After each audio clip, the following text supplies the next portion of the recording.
안녕하세요. 이제 곧 초등학생이 되는 아들을 키우고 있는 40대 여자입니다. 아이의 입학이 곧 다가오자 어쩔 수 없이 애아빠인 전 남편이 생각나곤 하는데요. 정말 인생에서 지워버리고 싶은 인간이에요. 두 번 다신 기억하고 싶지 않지만 아들에겐 아빠가 필요한 시기잖아요. 그러다 보니 떠올리기 싫어도 떠오를 수밖에 없더군요. 하지만 다행스러운 점은 아들이 전 남편을 전혀 찾지 않는다는 점입니다. 저 역시 이혼을 결심한 순간부터 지금까지 단 한 번도 후회한 적 없어요. 그러면 어떻게 이혼하게 되었는지 본격적으로 이야기 시작해 보겠습니다. 남편과 전 소개팅으로 만난 사이였어요.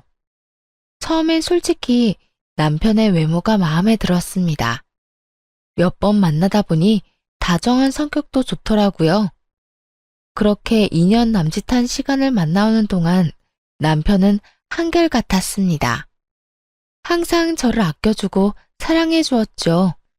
그런 남편의 모습을 보며 자연스럽게 결혼까지 결심하게 되었고요. 그렇게 남편과 결혼했고 결혼 3년 차 임신을 하게 되어 출산까지 무사히 했어요. 당시 회사에 다니고 있었는데 시간이 흘러 어느덧 육아휴직이 다 끝나가더라고요. 남편과 함께 고민에 빠지게 되었죠. 우선 친정과 시댁 모두 가깝게 살고 있지 않기도 했고요. 양가 부모님 모두 나이가 있으신 터라 아들을 봐줄 만한 기력이 없는 상황이었어요. 복직을 한다면 아들을 하는 수 없이 어린이집에 맡겨야 하는 상황인데 남편과 저는 잘해도 6시가 넘어야 집에 돌아올 테니 아이가 힘들 것 같더라고요.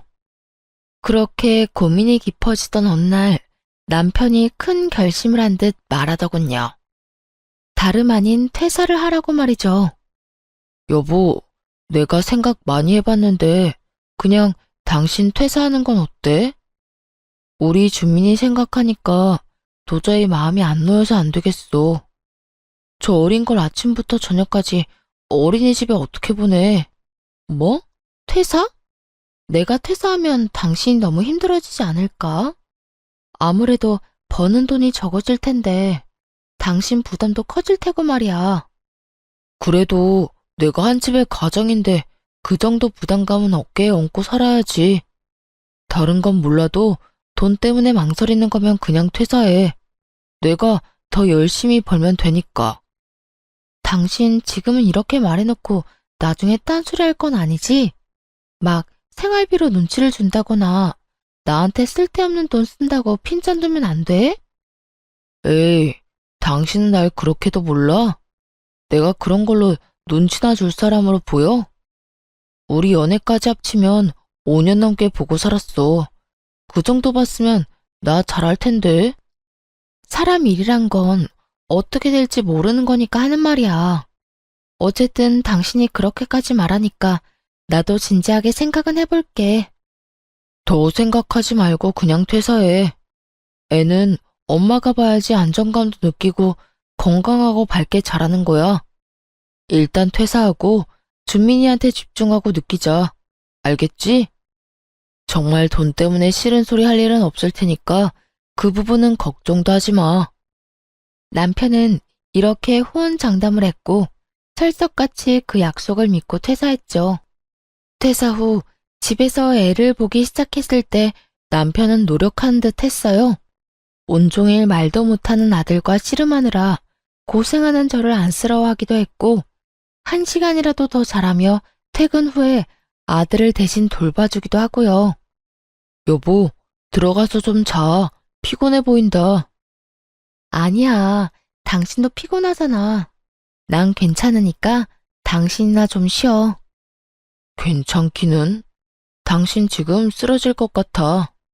나는 내일 회사 가서 잠시 자면 되지만 당신은 또 하루 종일 애 봐야 하잖아. 그러니까 내 말대로 들어가서 자. 이렇게 다정한 사람이었는데 그런 시간이 그리 길게 이어지진 않더라고요. 고작 아들의 돌이 지날 무렵부터 남편이 변하기 시작했으니까요. 처음엔 가볍게 핀잔을 주기 시작하더라고요. 아니, 집에서 하는 거라곤 애 보고 살림 사는 거 다 아냐? 근데 반찬꼴이 이게 뭐야?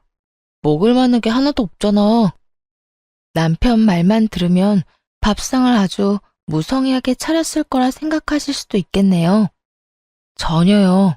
국은 물론이고 나물에 고기에 생선까지 올린 밥상이었어요. 심지어 평소 남편이 좋아하는 반찬까지 가져다 놨답니다. 무려 소금물에 절여 3일을 말린 조기 말이죠. 거기까지만 해도 기가 막히는데 이런 말까지 이어서 하더군요. 밥상이 이 모양 이 꼴인데 무슨 장은 그렇게나 보는 거야? 하여튼 돈 한 푼 못 벌면서 돈 무서운지 모른다니까. 카드 한도 넉넉하다고 마음 놓고 쓰나 본데 내가 오늘 한도 낮췄어. 그런 줄 알고 형편에 맞춰서 써. 사람이 어떻게 저렇게까지 변할 수 있나 하는 생각이 들더라고요.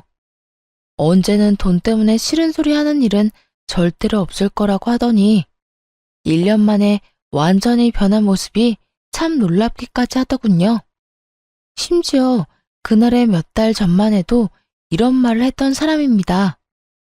여보, 아기 돌보랴, 내 먹거리 챙기랴, 여러모로 힘들지? 그래서 하는 말인데 내 아침이나 저녁은 안 차려줘도 돼. 밖에서 대충 먹으면 되니까 그럴 시간에 한숨이라도 더 자. 그리고 당신 요즘 끼니도 제대로 못 챙기는 것 같던데 좀 챙겨 먹어. 차릴 시간이 없으면 시켜서라도 먹어야 해. 알겠지? 다른 건 몰라도 잘 먹고 잘 자야 당신 몸이 안 상하니까. 이랬던 사람이 변하니 낯설기도 섭섭하기도 한 복합적인 감정이 들더라고요. 물론 화가 나기도 했고요. 당신 요즘 힘든 거 알겠는데 말을 그렇게밖에 못해? 난 당신 부인이지 당신이 화풀이하라고 막말해도 되는 감정 쓰레기통이 아니라고. 그리고 내가 쓰면 얼마나 쓴다고 그런 말을 하는 거야? 남들이 들으면 집에서 애나 키우면서 돈 펑펑 쓰고 사는 줄 알겠다. 힘들면 그냥 힘들다고 해. 괜한 트집 잡으면서 사람 기분 나쁘게 하지 말고.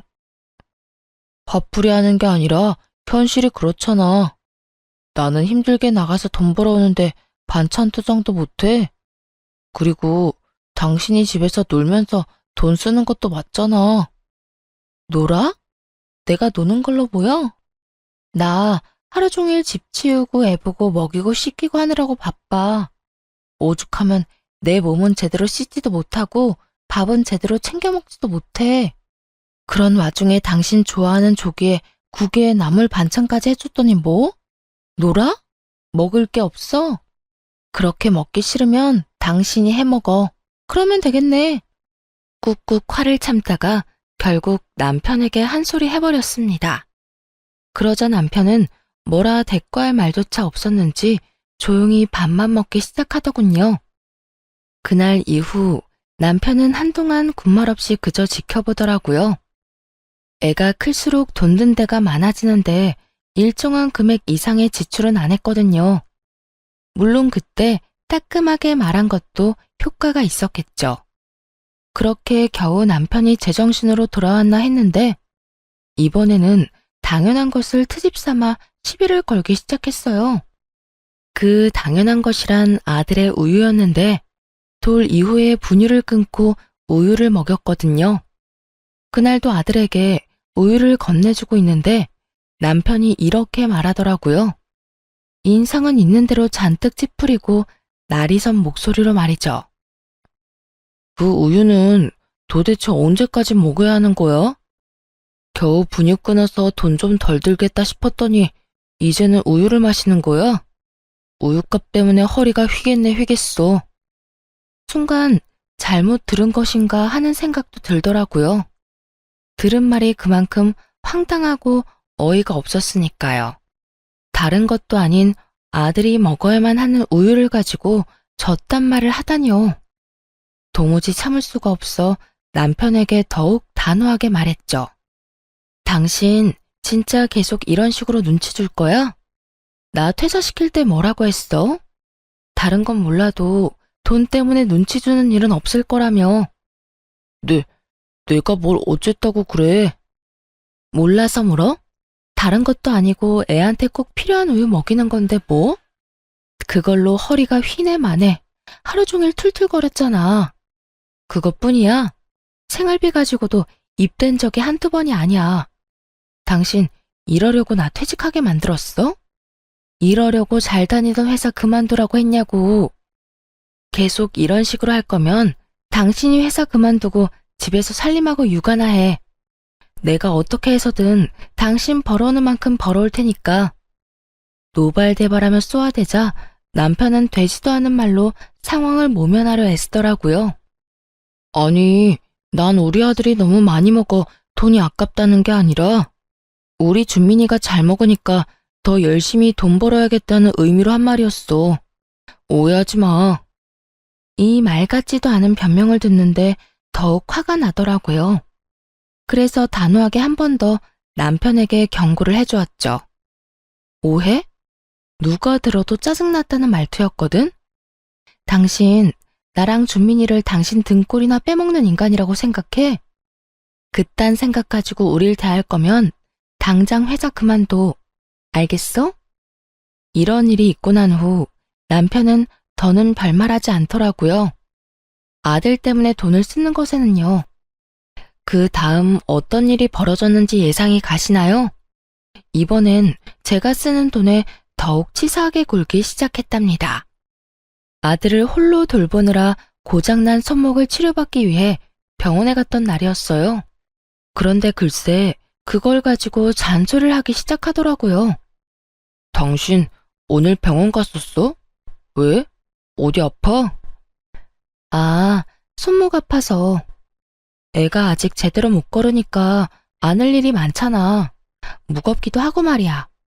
그래서 그런지 손목이 너무 안 좋아졌더라고. 오늘 병원에 가서 치료도 받고 약도 좀 받아왔어. 뭐? 그까진 일로 병원에 간 거야? 손목이 아프면 집에서 뜨거운 수건으로 찜질이나 하면 될 것이지. 그리고 애가 계속 운다고 안아주니까 그렇게 아픈 거 아니야. 적당히 좀 해. 애 좀 운다고 어떻게 되는 것도 아닌데 뭘 그렇게 극성을 떨어서 괜한 돈을 써? 그 순간 참아왔던 서러움이 폭발하는 기분이 들더라고요. 몸이 아픈데 저딴 식으로 치사하게 나오니 눈물이 다 날 지경이었어요. 다른 것도 아니고 애를 보느라 병이 생긴 것인데 말이에요. 당신은 내가 아프다는데 걱정은 되지도 않아? 당신 자식 안아주다가 병이 생겼다는데 걱정은커녕 돈 이야기만 하고 싶냐고. 고작 10,000원도 안 썼어. 치료하고 약 타온 돈 합쳐봐야 8,900원이라고. 이것도 마음대로 못 쓰게 하려고 나 회사 그만두러 간 거야? 이렇게 내가 쓰는 돈 아까워할 거면서 그때 회사는 왜 그만두게 했어, 왜? 여보, 그런 뜻이 아니야. 아깝다는 게 아니었다고. 남편은 또다시 되지도 않는 변명을 해대려고 했어요. 하지만 더는 그 신뢰감이라곤 하나도 없는 말을 듣고 싶지도 않더라고요. 그래서 남편의 말을 막아버렸죠. 됐어. 당신 하려는 말이야 뻔하고 그 말 믿기지도 않아. 매번 미안하다 그런 뜻이 아니었다고 말하면서 하는 행동은 똑같잖아. 다 됐고 이까지 카드 가지고 가. 그리고 지금부턴 생활비 입금해. 그 돈을 내가 어떻게 쓰든 간섭하지 말란 말이야. 알겠으니까 화 좀 그만 내. 애 놀라겠다. 그쯤 되니 누구조차고 퇴직했나 헷갈릴 지경이었어요. 남편 때문에 아들에게 뭐 하나 해주는 것도 눈치가 보일 지경이었고 무엇보다 그런 신세가 행복하기는커녕 한탄스럽게까지 했으니까요. 남편은 그날 바로 생활비를 입금해 주었습니다. 넉넉한 돈은 아니었지만 퇴직 이후 처음으로 경제적인 자유가 느껴지더라고요. 하지만 이대로 만족하면 안 된다는 생각이 들었어요. 또 어떤 이유를 대며 남편의 잔소리가 시작될지 모르잖아요. 더는 돈 때문에 이렇게 마음고생하고 싶지도 않았고요. 그래서 아직 쓰지 않았던 퇴직금으로 뭐라도 해보기로 했습니다. 알아보니 무인 아동복 매장이 괜찮은 것 같더라고요. 초기 자본도 가진 돈으로 충분히 될 수 있었고 아들과 함께 일할 수도 있었어요. 그래서 바로 아동복 매장을 열었습니다. 혹시 몰라 남편에게는 비밀로 하고 일을 시작하게 되었어요. 그렇게 시간은 흘러 아이는 어린이집에 가도 무리가 없을 만큼 자랐습니다. 다행히 매장도 자리를 잘 잡았어요. 어느새 매출은 남편에게 받는 생활비를 넘긴 상태더라고요. 그래도 그 돈을 함부로 쓰지 않고 앞날을 위해 차곡차곡 모아두었어요. 이렇게 말씀드리면 엄청난 돈을 벌었다고 오해하실 수도 있는데 워낙 남편이 주는 생활비가 적었던 터라 쉽게 넘길 수 있었어요. 아무튼 남편에겐 계속 비밀로 하면서 생활비가 모자랄 땐 충당하며 살고 있었죠. 그러던 어느 날 친정에서 연락이 왔더라고요. 딸, 어떻게 하니? 너희 아빠 또 수술해야 할 것 같아. 정말? 어떻게 하긴 어떻게 해. 수술하면 되지. 왜? 수술비 때문에 그래? 그렇지 뭐. 수술비가 한두 푼도 아니고 이미 너희 아빠 뒷바라지 하느라 돈도 없어. 이 일을 어쩌면 좋니? 엄마, 돈 걱정하지 말고 아빠 수술 날짜나 잡아. 내가 해결해 줄 테니까. 슬프게도 친정아빠가 수술을 받아야 할 일이 생겨났습니다. 아빠가 이미 오래 지병을 앓으셔서 친정엔 돈이 많이 남지 않은 상황이었어요. 딸 된 도리로 그간 모아뒀던 돈으로 친정에 도움이 되어야겠다는 생각을 했죠. 그렇게 수술 날만 기다리고 있는데 남편 놈이 먼저 아빠 이야기를 꺼내더라고요. 이때껏 친정 이야기는 꺼내지도 않던 인간이 어떻게 한 것인지 모르겠지만요.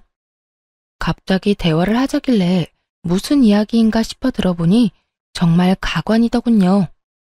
이야기 들었는데 혹시나 해서 하는 말인데 우리 돈 없어. 아니, 난 장인어른 수술비 줄 돈 없어. 그러니까 혹시라도 당신 나한텐 돈 이야긴 꺼내지도 마. 뭐? 지금 뭐라고 했어? 장인어른 수술비 못 준다고. 당신도 알다시피 나 혼자 버는데 수술비처럼 큰 돈이 어디 있어. 혹시나 당신이 수술비 이야기 꺼낼까봐 내가 먼저 말하는 거야. 어차피 남편에게 그 돈을 받을 수 있을 거란 생각은 하지도 않았어요. 그런데 막상 남편이 저딴 식으로 기분 나쁘게 말하니 오기가 생기더라고요. 이때껏 내가 이 집에서 해준 일이 얼만데 하는 생각이 들기도 했고요. 내가 이때까지 이 집에서 살림하고 애 돌본 시간을 시급으로 치잖아? 그럼 우리 아빠 수술은 시켜주고도 남아. 그런데도 수술비에 보탤 돈이 없다고? 좋아. 많이 양보해서 수술비의 절반만 받을 테니까 그건 내놔. 알겠어? 그러자 남편은 노발대발하며 화를 내기 시작하더라고요. 돈은 죽어도 못 주겠다면서 말이죠. 그걸 왜 나보고 달래? 내가 그런 돈이 어디 있다고? 나 혼자 벌어서 생활비 주고 내 용돈 조금하고 남는 돈이 어디 있었겠어? 집에서 살림하는 건 당신이 사는 곳이기 때문이고 애 봐주는 건 당신 자식이기도 하니까 당연히 다 해야 하는 의무잖아. 그거 했다고 나한테 돈을 달라고 하면 안 되지. 그리고 사실상 장인어른이 내 아버지도 아닌데 내가 그 돈을 왜 줘? 아, 그래? 그런데 왜 그 당연한 의무는 나만 가져야 해? 당신도 사람을 부려먹었으면 의무적으로 돈을 내놔야지. 난 어떻게 해서든 당신 주머니에서 병원비 절반을 꺼내갈 테니 그런 줄 알아. 그날 이후 남편은 그까짓 돈이라고 하며 저를 무시하기 시작했어요. 웃기는 건 뭔지 아세요? 무시하는 말과는 달리 돈은 끝까지 안 줬다는 거예요. 수술 날짜가 다가오면 다가올수록 남편 놈은 예민해지더군요. 그 꼴도 보기 싫어 욕이 나오려는데 남편은 귀엽고 험한 말이 나오게 했습니다. 바로 시댁과 관련된 일 때문이었어요. 시모는 연락을 자주 하는 편이 아니었는데 그날은 어쩐 일로 연락을 했더라고요. 남편이 전화를 잘 안 받는다면서요. 어머님, 무슨 일이세요? 그게 우리 아들이 연락이 안 돼서 말이야. 다른 게 아니라 이번에 사준 명품 구두 말이다. 아무래도 한 사이즈 큰 걸로 바꿔야 할 것 같아. 아들이 같이 가주거나 영수증이 있어야 할 것 같은데 연락이 돼야 말이지. 네가 언제 시간 되는지 좀 물어보고 나한테 연락 좀 해주려무나. 기가 막히더라고요. 명품 구두라고 하면 한두 푼 하는 것도 아닐 텐데 그럴 돈은 있으면서 당장 생사가 오가는 수술비는 안 주겠다고 했으니 말이에요. 그날 저녁 여전히 예민한 남편에게 따져 물었어요. 당신 진짜 해도 해도 너무한 거 아니야? 갑자기 왜 이래? 말을 알아들을 수 있게 해야 할 거 아니야. 나 오늘 어머님하고 통화했거든? 당신이 명품 구두 사드렸다며. 사이즈가 작아서 바꿔야 하니 영수증을 주든 직접 오든 하라고 하시더라. 우리 아빠 수술비는 없어도 어머님 명품 구두 사줄 돈은 있나 보네? 그거랑 같아? 다르지. 아주 많이 다르지. 어머님 명품 구두는 사치품이고 우리 아빠 수술비는 생명이 연관된 건데 다르지. 그게 아니라 우리 엄마니까 내 돈으로 뭘 사주든 무슨 상관이냐고. 당신이 이렇게 화낼 필요가 없단 이야기를 하는 거야. 내가 번 돈 내가 쓰겠다는데 당신 무슨 권리로 이렇게 화를 내? 권리? 지금 권리라고 했니? 당신이 벌어서 쌓은 돈에는 내 몫도 있어. 집안일에 신경 하나 안 쓰고 회사 생활을 평탄히 할 수 있는 이유가 뭐 같아? 당신과 우리 애를 위해 집에서 일을 하는 내 덕이라고. 뭐? 무슨 그런 웃기지도 않은 말을 해. 당신이 번 돈도 아닌데 무슨 당신 몫이 있어? 그래, 당신 아빠 수술비 절반은 줄 테니까 힘들게 일하고 온 사람 괴롭히지 좀 마. 당신이 이렇게 쪼지 않아도 어련히 알아서 줄 테니까. 언제 내가 안 준다고 그랬어? 준다고 그랬잖아. 남편은 적반하장으로 화를 내며 그까지 수술비 준다고 큰 소리를 쳤습니다. 그런 인간에게 상식을 들이대봤자죠. 내 입만 아프겠다는 생각에 대꾸도 안 하고 입을 다물어 버렸습니다. 가정주부는 집안 재산에 아무런 권리도 없다는 사람과 무슨 대화를 하겠어요? 정이 뚝 떨어져 서서히 이혼을 생각하기 시작했습니다. 그러던 어느 날 다 함께 저녁을 먹고 있을 때였어요. 이것저것 골고루 잘 먹는 아들에게 남편이 또 시비를 걸어대더군요. 누굴 닮아서 저렇게 먹어대는 건지. 너 그렇게 먹으면 돼지 돼 돼지. 당신 지금 애한테 무슨 말을 하는 거야? 잘 먹으면 보기 좋은 거지. 왜 그딴 말을 해? 너무 놀라 황급히 아들의 귀를 막으며 남편에게 조용히 하라고 했습니다. 남편은 그런 저를 한번 흘겨보더니 다시 그 입을 뗐어요. 내가 틀린 말 했어? 살찌면 계속 옷을 새로 사야 하는데 그 돈은 누가 벌어와? 하여튼 엄마나 아들이나 어떻게 해서든 내 돈 뜯어내려고 안달이 났지. 내가 무슨 돈 벌어오는 기계도 아니고 돈 하면 그냥 돈이 나오는 줄 아나? 이 녀석아, 적당히 좀 먹어. 그 순간 아들이 보고 있지 않았다면 그 밥상을 다 엎어버렸을 거예요. 그만큼 너무나 화가 났어요. 해도 해도 정말 너무하다는 생각밖에 들지 않더라고요. 다른 집 부모들은 아무리 가난해도 자식 입에 들어가는 건 아깝지 않다고 하던데 어떻게 아빠라는 인간이 애한테 적당히 먹으라고 화를 낼 수가 있는 것인지 이해하려고 해봐도 도무지 받아들일 수가 없더라고요. 그대로 아들을 아랫집 할머니께 맡기고 올라와 남편과 제대로 싸우기 시작했어요. 당신 진짜 미쳤어? 어떻게 애한테 그런 말을 해? 당신이 그러고도 아빠야? 내가 뭐 틀린 말 했어? 다 돈이잖아, 돈. 아무리 그래도 그렇지. 애가 잘 먹는 거 가지고 화내는 게 정상이라고 생각해? 당신 머릿속엔 오로지 돈뿐이니? 네 아들이 상처받을 건 안중에도 없어? 나한테 돈 달라며. 아껴야 당신이 원하는 대로 당신 아빠 수술비라도 좀 드릴 거 아니야. 남편은 비아냥대며 아빠 수술비를 언급했습니다. 역시나 수술비가 남편 놈의 심기를 건드렸던 거였어요. 그 말을 듣는데 정말 그 돈만큼은 꼭 받아야겠다는 생각이 들었어요. 아, 그래?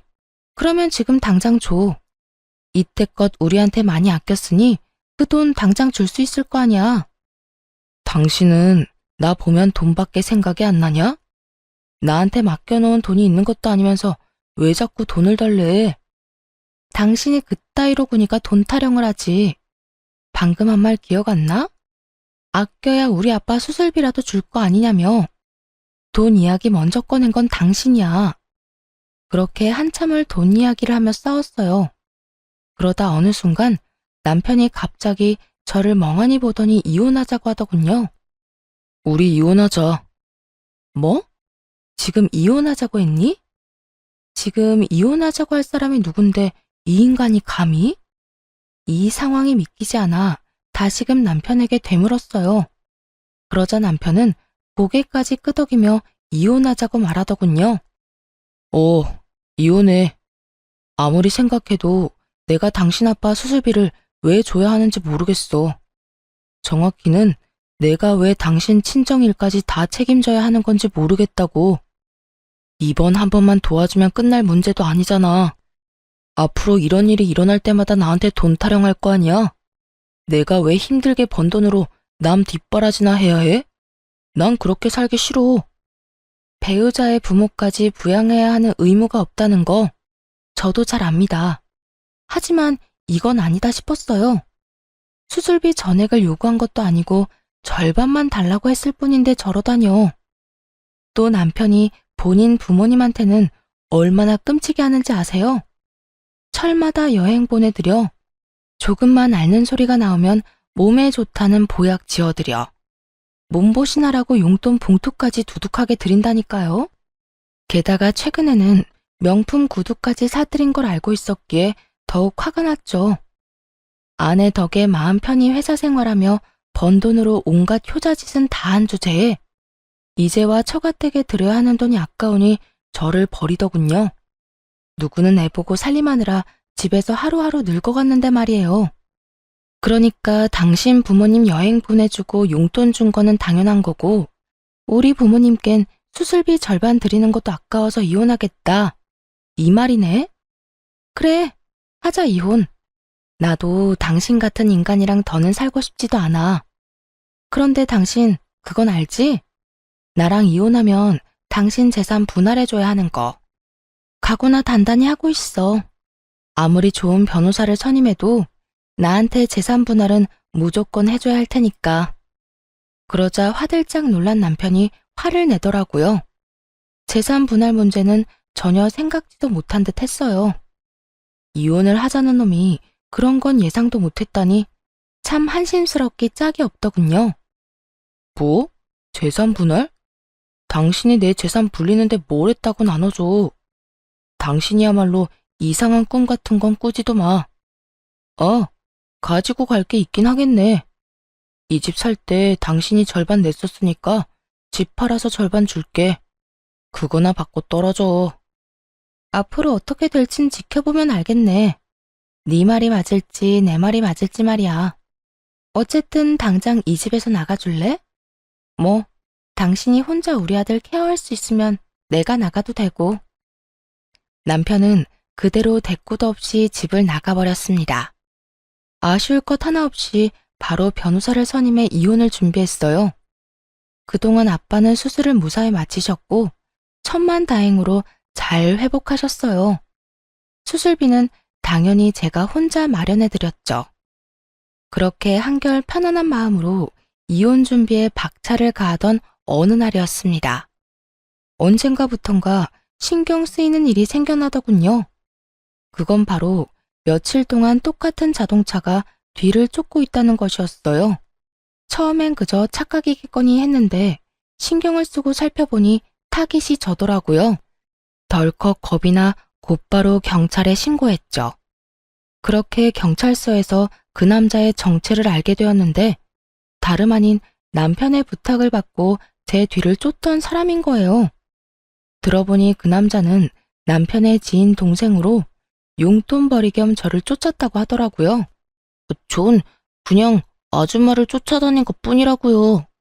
뭘 하는지 누굴 만나는지만 알려주면 시급보다 더 많이 준다고 했어요. 근데 쫓아다니면서 찍은 사진도 없고 그냥 지켜만 봤어요. 진짜예요. 그러니까 남편이 내 뒷조사를 부탁했다. 이 말이네요? 네. 혹시나 남자를 만나면 사진 찍어서 보내달랬는데 그런 일이 없었으니 사진 찍을 일도 없었어요. 그러니까 저 여기서 좀 나가게 해주세요. 남편의 수가 뻔히 보이지 않나요? 막상 변호사를 만나보니 재산을 많이 떼어줘야 할 것 같다고 들었겠죠. 그래서 사람을 시켜 제 흠이라도 잡아볼까 하며 얕고 치사한 수를 쓴 거예요. 그런데 정말 웃기지 않나요? 지인의 동생에게 부탁해 제 뒤를 밟은 것이 말입니다. 그 와중에 흥신소에 들어가는 비용이 아까웠다는 거잖아요. 참 짠돌이 남편답다는 생각을 했습니다. 나가게 해줄 테니 남편한텐 들켰다는 이야기 하지 말아요.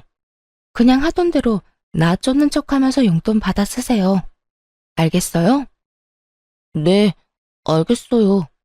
무슨 뜻인지 알아들었으니까 여기서 나가게만 해주세요. 이때까지 알아낸 것도 절대 말하지 않을게요. 별로 쓸모 있는 게 없긴 하지만요.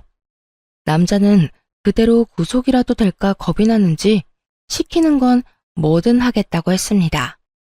그 후 남편이 한 그대로 흥신소에 의뢰해 남편의 뒷조사를 시작했어요. 이렇게까지 추잡하게 구는 이유가 꼭 돈 때문만이 아니라는 확신이 들었거든요. 재산 분할은 둘째치고 양육권 때문에라도 확실하게 남편을 조사할 필요가 있었죠. 그렇게 얼마 후 조사한 내용을 받았을 때 웃음이 다 나더라고요.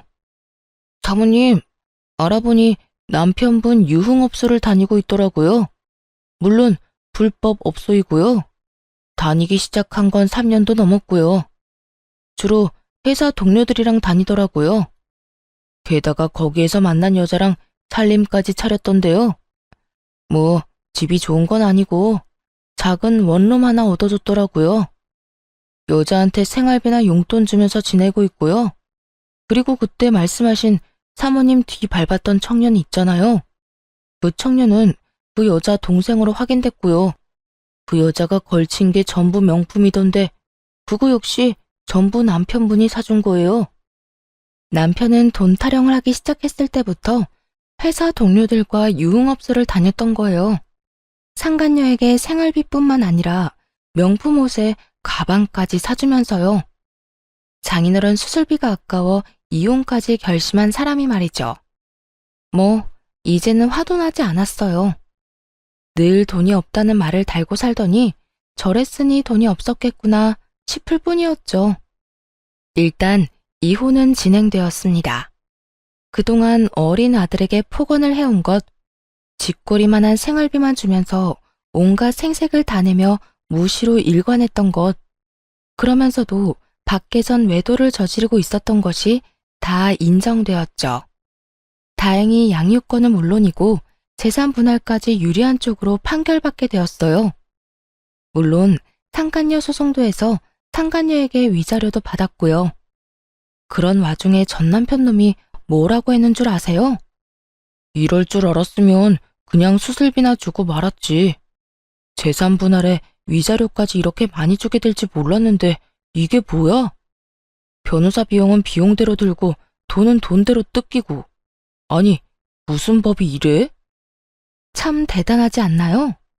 그딴 말을 짓거리는 전 남편 놈을 보는데 그저 대단하단 생각밖에 들지 않더군요. 이대로 끝이냐고요? 그럴 리가요. 그 후에도 전 남편은 여전히 그 유흥업소를 들락날락했습니다. 그래서 그 사람이 업소에 또 갔다는 이야기를 듣자마자 경찰에 신고해버렸어요. 소문이 쫙 퍼져 유흥업소를 다녔던 사람들과 함께 회사에서 잘렸다고 하더군요. 이미 상간녀에게 돈을 쏟아부었는데 위자료 지급에 해고까지. 전 남편은 완전히 아무것도 없는 신세가 되었죠. 그 뒤 아들을 만나는 날 거짓골로 나타난 전 남편이 갑자기 하소연하기 시작했어요. 꼴이 왜 그래? 밥은 먹고 다녀? 다른 날도 아니고 아들 만나러 오는 날인데 좀 신경 쓰고 오면 안 돼? 내가 지금 그런 거 생각할 처지가 아니야. 나 요즘 원룸에서 지낸다. 당신한테 위자료 주고 벌금 내고, 게다가 회사에서도 잘리는 바람에 양육비를 겨우 주고 있다고. 이 마당에 내가 아들 신경 쓰게 생겼어?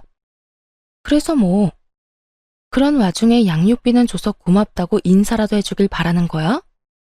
그런 뜻이 아니라 그만큼 힘들다는 말을 하는 거야. 내가 땡전 한 푼 없다고 그 여자도 도망갔어. 이때까지 해준 게 얼만데. 내가 사준 가방 좀 팔자고 하니까 바로 다음날 짐 싹 싸서 도망간 거 있지? 믿을 사람 하나 없다더니 어떻게 나한테 그럴 수가 있어?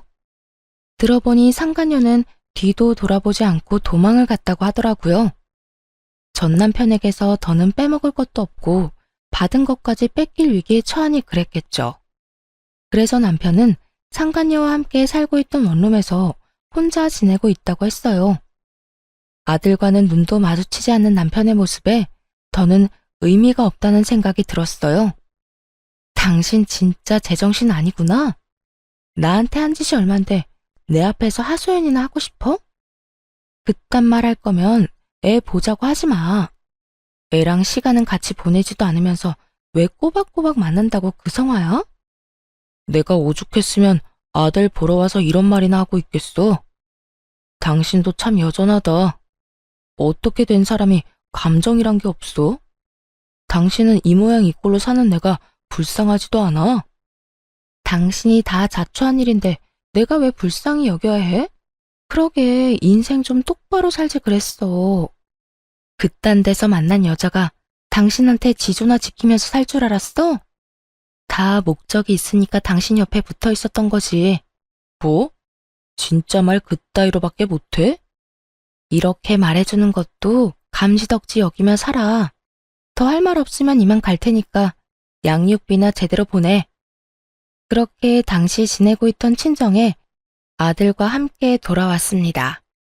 경고했음에도 그 후론 잘 들어오던 양육비마저 입금되지 않더군요. 차라리 잘 됐다는 생각이 들기도 했어요. 사실 아들도 아빠를 전혀 보고 싶지 않아 했거든요. 그렇게 서로 얼굴 보지 않고 사는 대신 양육비 받은 셈 치자 싶었던 것이죠. 그런데 몇 달이 지난 어느 날 전 남편이 친정으로 찾아왔더라고요.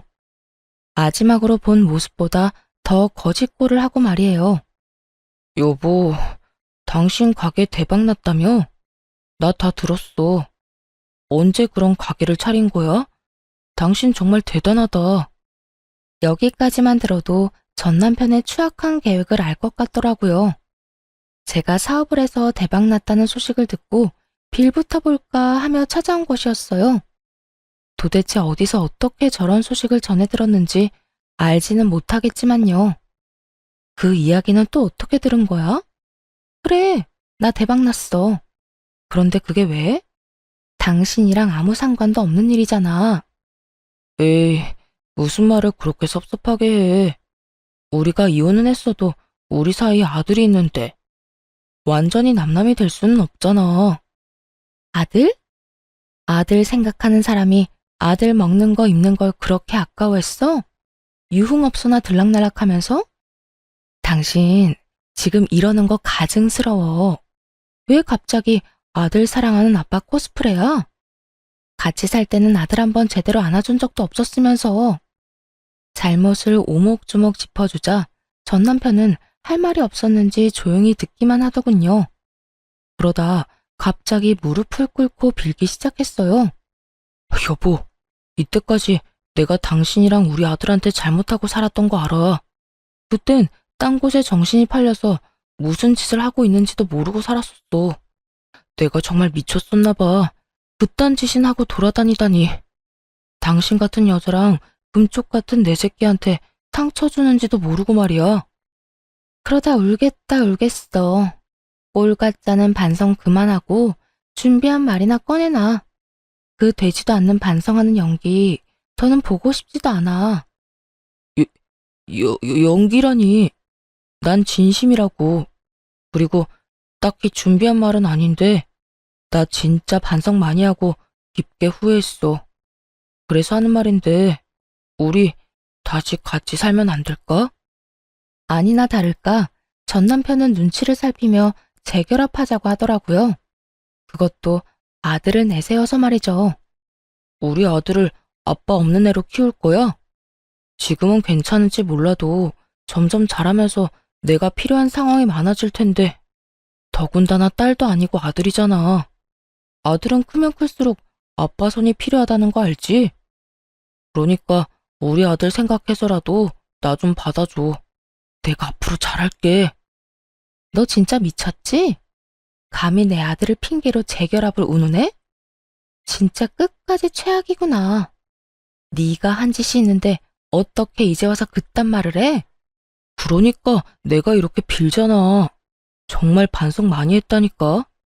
지나간 과거는 과거로 묻어두고 우리 아들 앞날만 생각하자. 응? 웃기고 있네. 네가 지금 내 돈 보고 이러는 거 모르는 줄 알아? 왜? 가게 대박 났다고 하니 내가 돈방석이라도 안 준 줄 아니? 왜? 아니야? 알아보니까 당신 가게 엄청나게 잘 된다고 하던데. 다 빚이야, 빚.